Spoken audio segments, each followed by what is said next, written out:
What's up, it's my friends on YouTube, and I am back with another walkthrough on Cut the Rope, and I'm going to be covering level 7 of Fabric Box. If you missed any of the other levels in this series, go ahead and check the first link in the top of the description, and it's going to take you to a playlist which has all of the other Cut the Rope videos, and you can easily access them, as well as some longer videos which compile all the levels from each of the different boxes, which is super helpful to watch if you could just get all of your 3 stars done. It's a pretty quick video, and you get all of these levels 3 starred in less than 15 minutes if you wanted to.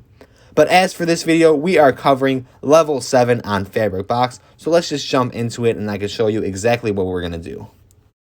No surprise here, we have another level with balloons and spikes. You're going to lose that top balloon to push it into that first star, and then cut the bottom rope there so that it could drop down. And then with the second balloon, you're going to push it so that it's below the spikes.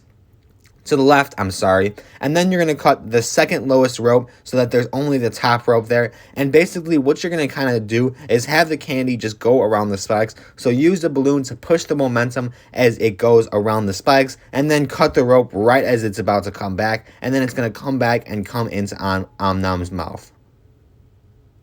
That's all there is to it though for this level though. If you did have any questions or were confused, comment down below and I'll get back to you as soon as possible. Other than that though, if you found this helpful today, like and subscribe, and thanks for watching.